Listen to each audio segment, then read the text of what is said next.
The sun had barely kissed the horizon when Jake Thompson loaded his rifle into the back of his weathered pickup truck. At 52, Jake had been hunting these New Mexico mountains for over 3 decades, but today felt different somehow. The autumn air carried a crisp bite that made his breath visible in small puffs, and the familiar weight of his hunting gear felt heavier than usual. Jake owned a modest cattle ranch that bordered the vast wilderness of the Gila National Forest. The ranch had been in his family for 4 generations, passed down from his great-grandfather who had settled there in the early 1900s. Life wasn't easy on the ranch, especially with cattle prices fluctuating and the constant battle against drought, but Jake wouldn't trade it for anything. The land was in his blood, and he understood every rock formation, every creek bed, and every game trail for miles around. This morning, Jake was heading to a remote area he hadn't visited in months. Reports from neighboring ranches suggested a healthy population of elk had moved into the region, and with winter approaching, Jake needed to stock his freezer with meat that would last through the cold months ahead. His wife Sarah had packed him a thermos of coffee and sandwiches, kissing him goodbye with the same routine they'd followed for 28 years of marriage. The drive to the hunting area took nearly 2 hours on increasingly rough terrain. Jake's truck bounced and lurched over rocks and through dried creek beds as he navigated old mining roads that hadn't seen regular maintenance since the 1940s. The deeper he went into the wilderness, the more isolated he became. Cell phone service had disappeared long ago, and the nearest neighbor was over 40 miles away. As Jake parked his truck in a small clearing surrounded by towering ponderosa pines, he noticed fresh elk tracks in the soft earth near a natural spring. The tracks were recent, probably from the evening before, and they headed east toward a series of rocky ridges that provided excellent cover for the animals. Jake shouldered his pack, checked his rifle, and began following the trail. The hunt started well. Jake moved quietly through the forest, reading sign and following the elk's path with the skill that came from decades of experience. The tracks led him higher into the mountains, through groves of aspen trees whose golden leaves rustled softly in the morning breeze. Occasionally he would stop to glass the surrounding terrain with his binoculars, searching for movement or the distinctive tan color of elk hide against the landscape. By mid-morning, Jake had climbed nearly 2,000 feet in elevation. His breathing was steady but labored, and he paused frequently to rest and scan the area. The elk tracks were becoming fresher, and he could see where the animals had stopped to feed on mountain grass in small clearings. Everything suggested he was closing in on his quarry. It was during one of these rest stops that Jake first heard the sound. At first, he thought it might be a bird call or perhaps the cry of a coyote in the distance. But as he listened more carefully, something about the sound made his blood run cold. It was human, and it was filled with distress. Jake immediately forgot about the elk hunt. The sound had come from somewhere ahead and slightly to the north, in an area of particularly rough terrain where massive boulders and steep ravines created a maze of hiding places. He secured his rifle and began moving toward the source of the sound, his heart rate increasing with each step. The terrain became increasingly difficult as Jake worked his way through a series of rock formations. Some of the boulders were as large as houses, and navigating between them required careful attention to avoid loose rocks that could cause a dangerous fall. The sound came again, clearer this time, and Jake was certain it was a child crying. What was a child doing in this remote wilderness? Jake's mind raced through possibilities. The area was miles from any road or trail that families might use for camping or hiking. The nearest town was over 60 miles away, and the rough terrain would be nearly impossible for a child to navigate alone. As Jake rounded a massive granite boulder, he saw something that made him stop in his tracks. Wedged between 2 rocks in a narrow crevice was a small figure. At first glance, it appeared to be a young Native American girl, probably around 8 or 9 years old. She was wearing traditional clothing that was torn and dirty, and she was clearly in distress. Jake approached slowly, not wanting to frighten the child further. As he got closer, he could see that she was injured. Her left leg appeared to be trapped between the rocks, and there were scrapes and cuts on her arms and face. Tears had left clean tracks through the dirt on her cheeks, and her dark eyes were wide with fear and pain. "Hey there, little one," Jake said softly, keeping his voice calm and gentle. "I'm here to help you. Everything's going to be okay." The girl looked up at him with a mixture of fear and hope. She spoke, but the words were in Navajo, a language Jake didn't understand. However, the tone was unmistakable. She was asking for help. Jake carefully examined the situation. The girl's leg was wedged tightly between 2 rocks, but it didn't appear to be severely injured, just trapped. The rocks were small enough that Jake thought he might be able to move them, but he would need to be extremely careful not to cause further injury. "Okay, sweetheart, I'm going to get you out of there," Jake said, even though he wasn't sure she understood English. "But I need you to stay very still while I move these rocks." Working slowly and methodically, Jake began to clear smaller stones away from around the girl's trapped leg. Each movement was deliberate and careful, as any mistake could cause the larger rocks to shift and potentially crush the child's limb. The girl watched his every move, occasionally whimpering but remaining remarkably brave for someone so young in such a frightening situation. After what felt like hours but was probably only 20 minutes, Jake managed to create enough space to carefully extract the girl's leg from between the rocks. She cried out in pain as her leg came free, but Jake could see that while it was scraped and bruised, there were no obvious signs of broken bones. The girl immediately tried to stand, but her injured leg wouldn't support her weight. Jake caught her as she stumbled, and she looked up at him with gratitude that transcended any language barrier. In that moment, Jake realized the full magnitude of the situation. Here was a young child, injured and alone in one of the most remote wilderness areas in New Mexico, with no apparent way to communicate her circumstances or how she had come to be in such a dangerous predicament. Jake's protective instincts kicked in immediately. Whatever had brought this girl to this place, his first priority was getting her to safety and medical attention. But they were miles from the nearest road, and the terrain between their current location and his truck would be impossible for an injured child to navigate. As Jake helped the girl sit down on a flat rock, he began to assess their options. Carrying her out would be the only possibility, but it would mean abandoning his hunting gear and facing a difficult journey through rough terrain while bearing the additional weight of a child. The alternative, leaving her while he went for help, was unthinkable. Anything could happen to a child alone in the wilderness, from wild animals to exposure to the elements. The girl continued to speak in Navajo, and Jake could tell she was trying to explain something important. Her gestures suggested she was telling him about others, possibly family members, but without understanding her language, Jake couldn't determine if there were other people in danger or if she had become separated from a group. Jake made his decision. He would carry the girl back to his truck and get her to medical attention as quickly as possible. Once she was safe, they could work on understanding her story and determining if there were others who needed help. He opened his pack and pulled out his first aid kit, cleaning the girl's cuts as best he could and wrapping her injured leg with an elastic bandage. She winced during the treatment but didn't cry, showing a remarkable level of courage that impressed Jake deeply. "Okay, little one," Jake said, kneeling down so he was at her eye level. "I'm going to carry you out of here. It's going to be a long walk, but I promise I'll get you somewhere safe." The girl seemed to understand his intent, if not his words. She nodded and allowed Jake to lift her onto his back. Despite her small size, Jake immediately felt the additional weight and knew the journey ahead would be challenging. But there was no question in his mind. This child needed help, and he was the only one who could provide it. As Jake began the long trek back toward his truck, he couldn't help but wonder about the circumstances that had brought this young girl to such a remote location. The traditional clothing suggested she might be from one of the nearby Navajo communities, but those were still many miles away. How had she come to be alone and injured in such a dangerous place? The questions would have to wait. Right now, Jake's focus was entirely on putting one foot in front of the other and safely navigating the treacherous terrain while carrying his precious cargo. The girl's arms wrapped around his neck, and he could feel her breathing against his shoulder as they began their descent through the wilderness. Each step required careful consideration. Rocks that Jake would normally step on without thought now became potential hazards that could cause him to lose his balance while carrying the child.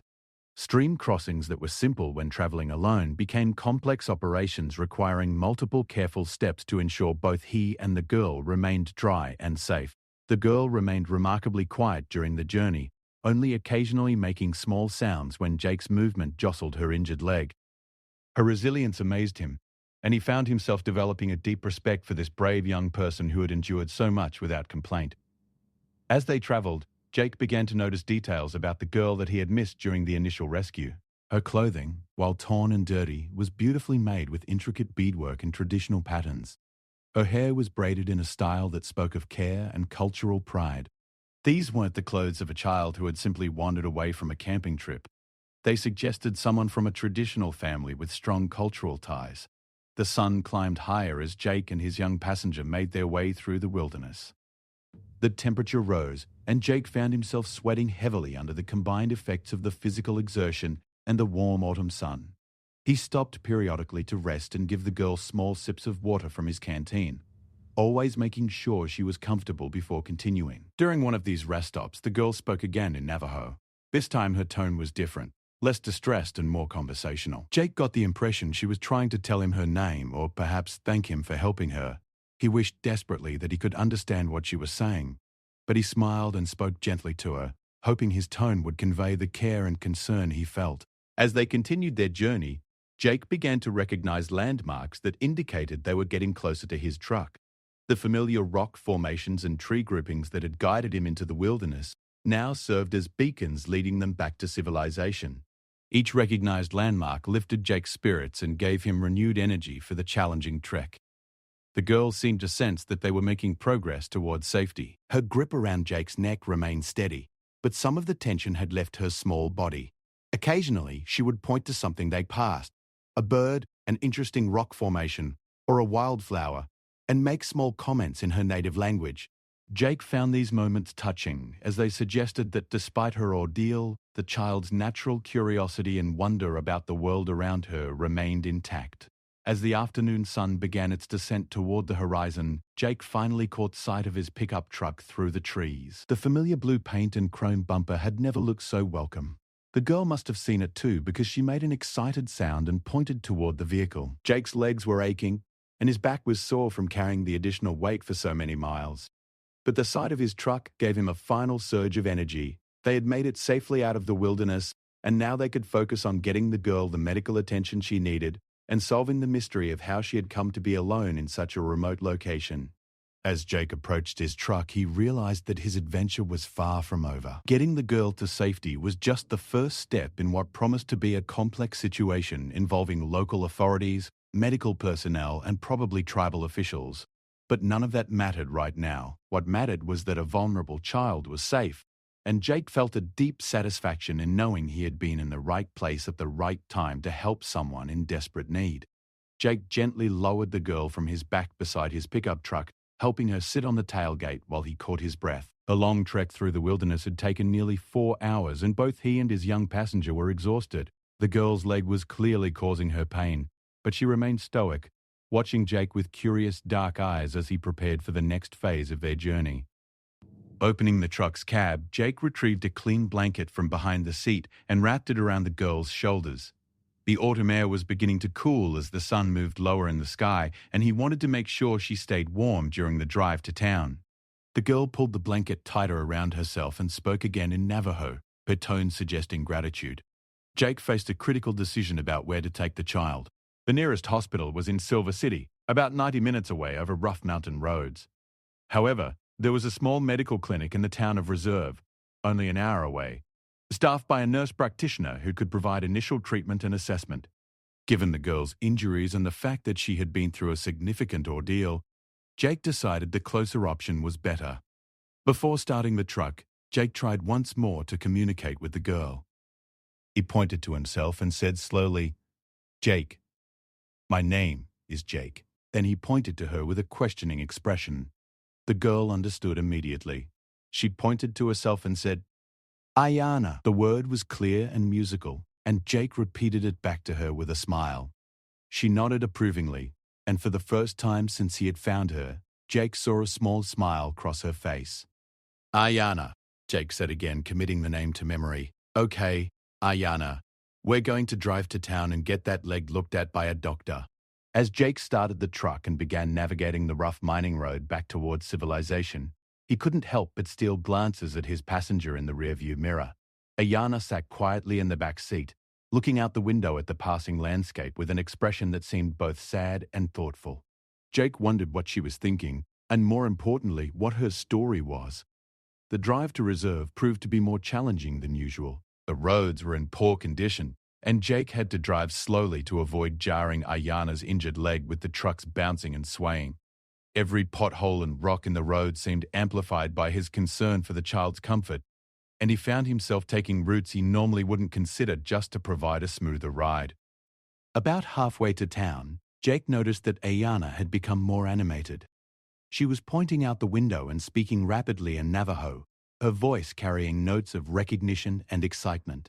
Looking in the direction she was pointing, Jake saw they were passing near an area where several traditional Navajo dwellings could be seen in the distance, nestled in a valley between red rock formations.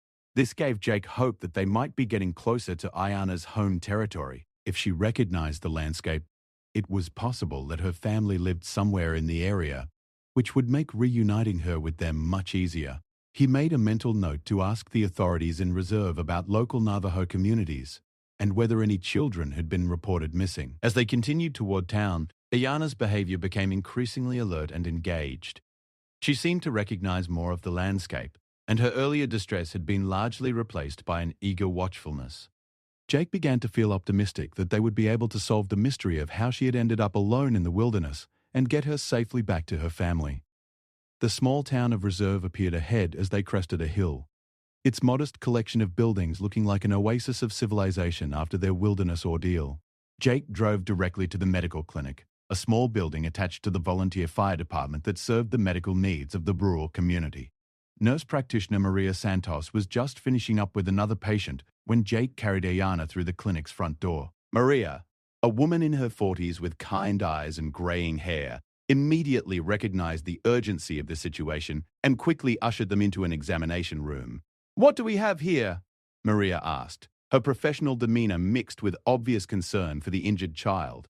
Jake explained how he had found Ayana trapped between rocks in the remote wilderness area, describing her injuries and the circumstances of the rescue. As he spoke, Maria began a gentle examination of the girl, speaking to her in both English and Spanish to try to establish communication. When Maria attempted a few words in Navajo, Ayana's face lit up with recognition and relief.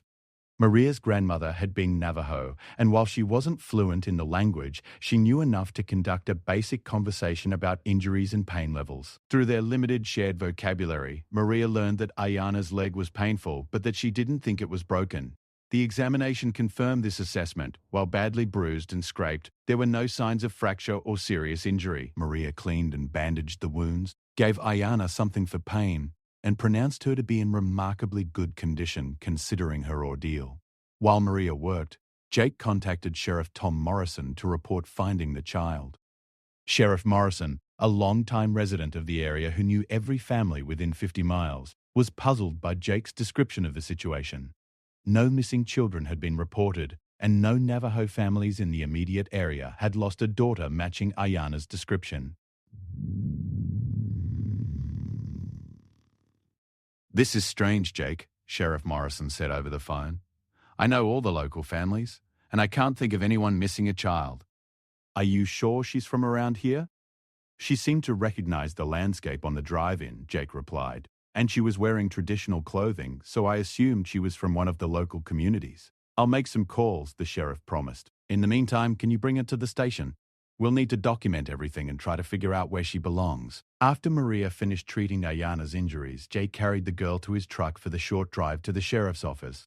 Ayana had perked up considerably after receiving medical attention, and she seemed interested in the small town around them as they drove through the main street. The sheriff's office was located in a modest building that also housed the town's small jail and administrative offices. Sheriff Morrison, a tall man with weathered features and a kind demeanor, was waiting for them when they arrived. He had already contacted several tribal authorities and social services agencies to report finding Ayana, but so far, no one had any record of a missing child matching her description. Through Maria Santos, who had accompanied them to help with translation, Sheriff Morrison attempted to interview Ayana about her circumstances. The conversation was slow and sometimes confusing due to language barriers, but gradually a picture began to emerge. Ayana spoke of traveling with her grandmother and other family members, but the details were unclear. She mentioned something about a ceremony or gathering, and she seemed to indicate that she had become separated from her group during some kind of confusion or emergency. However, the specifics remained frustratingly vague, partly due to language barriers and partly because the trauma of her experience had affected her memory. What became clear was that Ayana was not from the immediate area. Her family had been traveling through the region when whatever had separated them occurred. This explained why no local families had reported her missing. But people might not even realize yet that she was lost, or they might be searching for her in a completely different area. Sheriff Morrison faced a difficult decision. Without being able to identify Ayana's family or determine where she belonged, He couldn't simply release her. At the same time, the child clearly needed care and a safe place to stay, while they worked to solve the mystery of her identity and circumstances. "Jake," the sheriff said, pulling the rancher aside for a private conversation.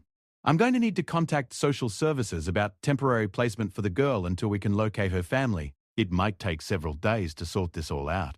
Jake looked back at Ayana, who was sitting quietly in a chair beside Maria's desk, still wrapped in the blanket he had given her. The child looked small and vulnerable in the institutional surroundings of the sheriff's office, and Jake felt a protective instinct that surprised him with its intensity. "What kind of placement are we talking about?" Jake asked. "There's a foster family in Silver City that takes emergency placements," Sheriff Morrison explained. "They're good people, but they don't speak Navajo. And the girl would be separated from everything familiar while we try to locate her family." Jake made a decision that would change his life in ways he couldn't imagine. "What if she stayed with Sarah and me for a few days, just until you can find her people? We have plenty of room at the ranch, and it might be less traumatic for her than going to strangers in the city." Sheriff Morrison considered the proposal. He had known Jake Thompson for over 20 years and trusted him completely. The rancher was a pillar of the community, and his wife Sarah was known for her kindness and nurturing nature. From a practical standpoint, keeping Ayana in the local area would make it easier for tribal authorities and family members to find her when they began searching. "That might actually be the best solution," the sheriff agreed, "but it would have to be official. I'd need you to be appointed as her temporary guardian, and social services would have to approve the arrangement." The paperwork took several hours to complete. During this time, Ayana dozed in her chair, exhausted from her ordeal and the pain medication Maria had given her. Jake called Sarah to explain the situation, and his wife immediately agreed to take the girl in, already making plans for setting up their guest room and thinking about what a young child might need. As evening approached, the temporary guardianship arrangements were finalized. Jake would be responsible for Ayana's care and well-being until her family could be located or until social services determined a more permanent solution. Sheriff Morrison assured him that every effort would be made to find the girl's people as quickly as possible. The drive back to Jake's ranch took place under a spectacular New Mexico sunset, the sky painted in shades of orange, pink, and purple that seemed to stretch forever across the high desert landscape. Ayana was awake for this journey, looking out the window with obvious appreciation for the beauty around them. When they arrived at the ranch, Sarah was waiting on the front porch, her maternal instincts fully engaged. She had prepared the guest room with clean sheets and had cooked a simple meal that would be easy on a child's stomach after a traumatic day. As Jake carried Ayana from the truck, Sarah approached with a warm smile and gentle words. "Welcome to our home, sweetheart," Sarah said softly, reaching out to touch Ayana's hand. "You're safe now." Even without understanding the words, Ayana seemed to respond to Sarah's nurturing presence. She allowed herself to be carried into the house and seemed to relax for the first time since Jake had found her in the wilderness. The ranch house was warm and welcoming, filled with the comfortable furnishings and personal touches that made it clearly a family home.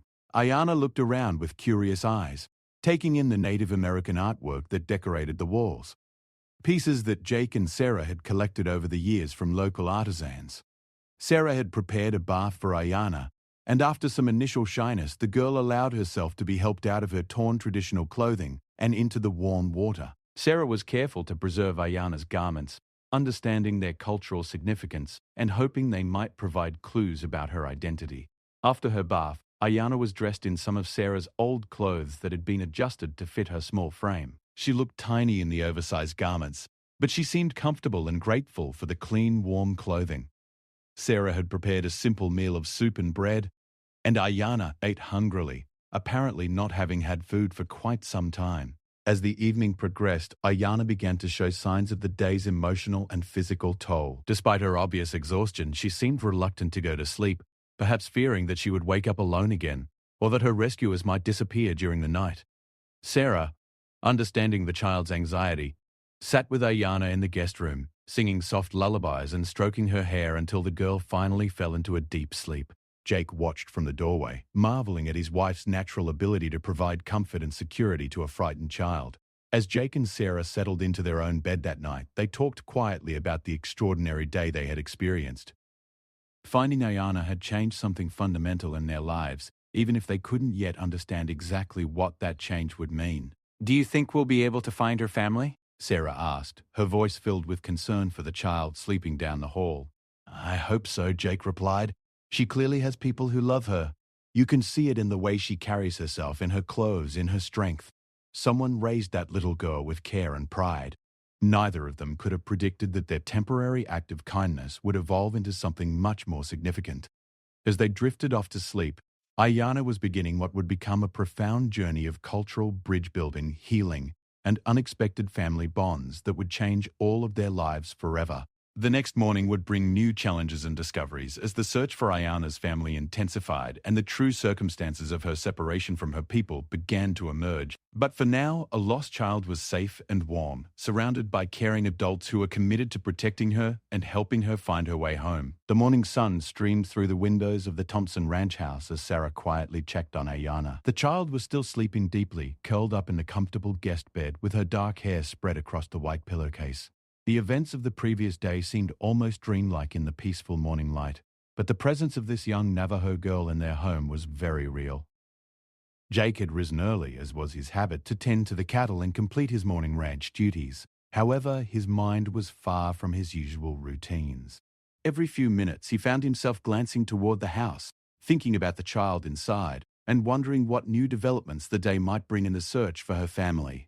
Sheriff Morrison had promised to contact tribal authorities across a wide area, extending his search beyond the immediate region to include Navajo communities in Arizona, Colorado, and other parts of New Mexico. The sheriff understood that traditional families sometimes traveled great distances for ceremonies, gatherings, or seasonal activities, which could explain how Ayana had ended up so far from any local Navajo populations. Around mid-morning, Ayana finally woke up. Sarah heard movement from the guest room and went to check on her young charge.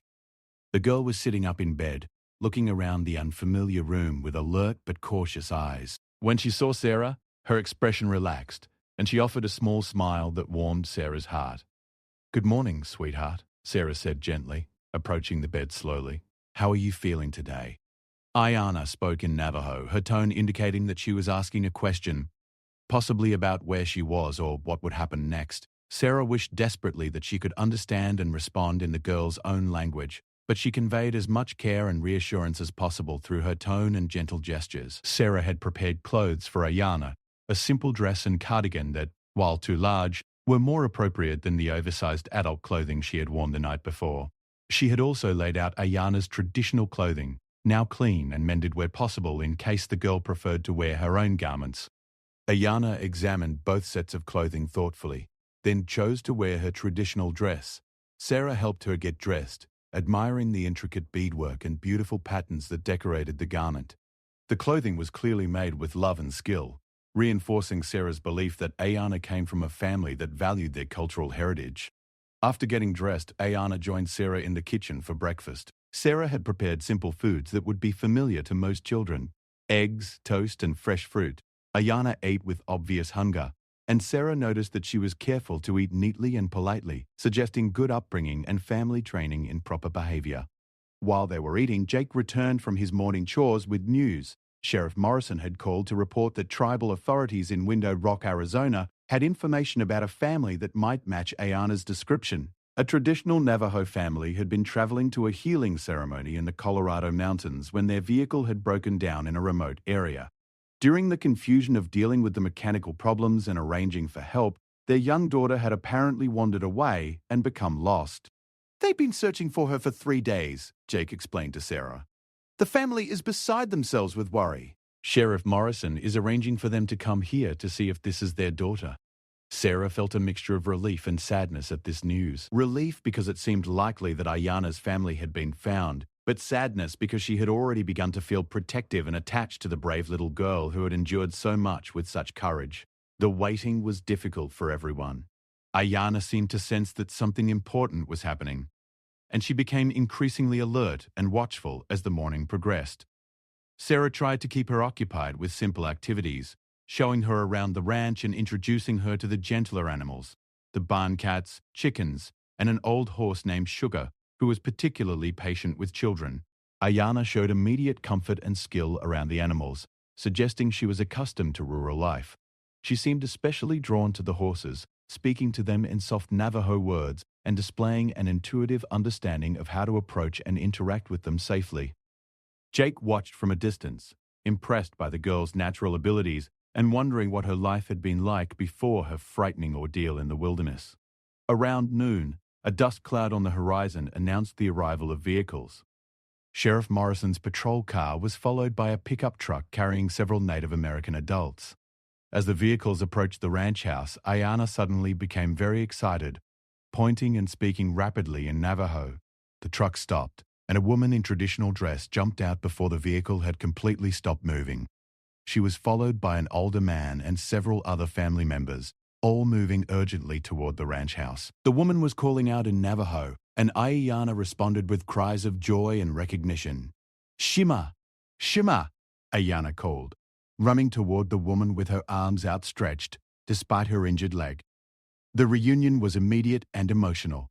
The woman, clearly Ayanna's mother, swept the child into her arms, both of them crying and speaking rapidly in Navajo. The older man, who appeared to be Ayanna's grandfather, approached more slowly, but with obvious relief and joy on his weathered face.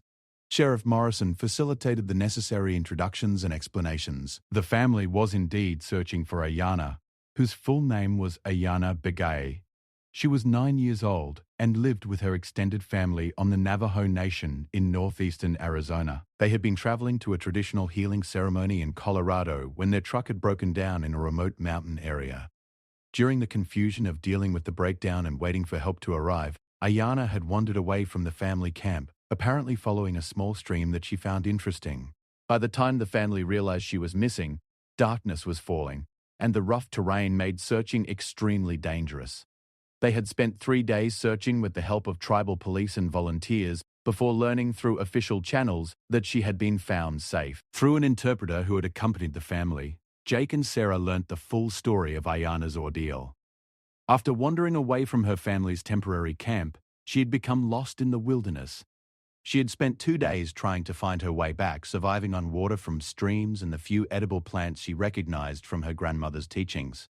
On the 3rd day, while trying to cross a rocky area, she had slipped and become trapped between the boulders where Jake had found her. She had been stuck there for several hours before Jake heard her cries for help. Without his intervention, her situation could easily have become life-threatening. Ayanna's mother, whose name was Maria Begay, expressed her gratitude to Jake and Sarah through the interpreter. Her words were formal and traditional, but the emotion behind them was unmistakable. She spoke of how Jake had become like family to them, how his actions had saved not just Ayanna's life but had prevented immeasurable grief for their entire extended family. The grandfather, introduced as Thomas Begay, approached Jake with the dignity and presence that came from a lifetime of respect within his community. Through the interpreter, he explained that in Navajo tradition, Jake's actions had created a bond between their families that would last for generations. He invited Jake and Sarah to visit their community and to be recognized formally for their role in saving Ayanna. As the family prepared to take Ayanna home, the little girl seemed torn between excitement about reuniting with her people and sadness about leaving Jake and Sarah. She approached Sarah and spoke earnestly in Navajo, her small hands reaching up to touch Sarah's face. The interpreter translated, "She says you have been like a grandmother to her. She wants to know if you will remember her." Sarah knelt down to Ayanna's level, fighting back tears. "Tell her that I will never forget her. Tell her that she will always have a place in our hearts and in our home." Ayanna then went to Jake, speaking to him with the same earnest intensity. The translation came. "She says you are a warrior who came to save her when she needed help most. She wants to give you something to remember her by." Ayanna removed a small beaded bracelet from her wrist, one that had somehow survived her ordeal in the wilderness intact. She held it out to Jake with both hands, speaking as she did so. "She says this was made by her grandmother," the interpreter explained. "It is meant to bring protection and good fortune to whoever wears it. She wants you to have it because you protected her when she needed it most." Jake accepted the bracelet with the solemnity that the gift deserved, understanding that he was receiving something of deep cultural and personal significance. He fastened it around his wrist where it would remain for the rest of his life as a reminder of the extraordinary day when a hunting trip had led to saving a child's life. The goodbye was emotional, but not final. Thomas Begay made it clear that Jake and Sarah would always be welcome among their people, and Maria Begay promised that they would return to visit when circumstances allowed. Ayana hugged both of her rescuers tightly, whispering words in Navajo that the interpreter did not translate, sensing they were too personal and private for outside ears. As the family's truck disappeared down the ranch road, trailing dust in the afternoon light, Jake and Sarah stood together watching until it was out of sight. The house seemed suddenly quiet and empty without Ayana's presence, and both of them felt the strange sadness that comes when someone who has briefly but significantly touched your life moves on. "Do you think we'll see her again?" Sarah asked, her voice soft with emotion. "I think that little girl will be back in our lives somehow," Jake replied. "Something this significant doesn't just end. There's more to this story." Jake proved to be prophetic. Over the following months, the connection between the Thompson and Begay families grew stronger rather than fading. Letters arrived regularly, written in English by family members who had learned the language, updating Jake and Sarah on Ayana's recovery and progress. 6 months after the rescue, a larger group from Ayana's community made the journey to New Mexico for an official ceremony recognizing Jake's heroism. The ceremony, conducted in both Navajo and English, formally adopted Jake into the extended Begay family network, giving him a place of honor that would be recognized by future generations. Sarah was similarly honored for her care of Ayana during the critical hours after the rescue. The ceremony included the presentation of beautiful traditional crafts made by family members, including a rug woven by Ayana's grandmother that depicted the rescue scene in stylized traditional imagery. Ayana, now completely recovered from her injuries, had grown taller and more confident, but she maintained the same brave spirit that had impressed Jake and Sarah during her ordeal. She spoke to them in carefully practiced English, thanking them again for saving her life and telling them about her school progress and her training in traditional crafts and ceremonies. The most significant development came a year after the rescue, when Maria Begay approached Jake and Sarah with a proposal. The family wanted to establish a cultural exchange program that would allow Navajo young people to spend time on working ranches, learning about different ways of life while sharing their own cultural knowledge. Jake and Sarah became the first non-native participants in what would eventually become a successful regional program. Each summer, their ranch hosted young Navajo visitors who learned about cattle ranching, land management, and the challenges of rural life, while sharing their own traditions, language, and cultural perspectives with their hosts. Ayana became a regular summer visitor, eventually spending entire summers at the Thompson Ranch. As she grew into her teenage years, she served as a bridge between cultures, helping other young Navajo visitors adjust to ranch life while maintaining her own strong cultural identity. The relationship between the families evolved into something unprecedented in the region, a genuine bicultural family network that enriched everyone involved. Jake and Sarah gained deep insights into Navajo culture, language, and spiritual practices, while the Begay family learned about ranch life, land stewardship, and the challenges facing rural communities. Years later, when Ayana graduated from high school with honors, she chose to attend college to study environmental science and land management. Her goal was to return to her community with knowledge that would help address water rights issues, sustainable agriculture, and environmental protection on tribal lands. Jake and Sarah attended her graduation ceremony, sitting with the Begay family as proud honorary relatives. As Ayana walked across the stage to receive her diploma, Jake fingered the beaded bracelet he still wore every day, marveling at the incredible journey that had begun with a simple hunting trip and a lost child's cry for help. The story of Ayana's rescue had become legendary in both communities. But for Jake and Sarah, the real miracle was not the dramatic rescue itself, but the lasting family bonds that had grown from that frightening day in the wilderness. What had started as a chance encounter had evolved into one of the most meaningful relationships of their lives.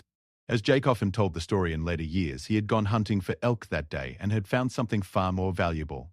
He had found a daughter, a family, and a deeper understanding of what it meant to be part of something larger than himself. The hunting trip had ended without any game in his freezer, but he had brought home something infinitely more precious, the beginning of a multicultural family that would enrich multiple generations with love, understanding, and shared wisdom. The bracelet on Jake's wrist served as a daily reminder that sometimes the most important journeys begin with a single step in an unexpected direction, and that the most significant discoveries are not the ones we set out to find, but the ones that find us when we are open to the possibility that life has more in store than we ever imagined.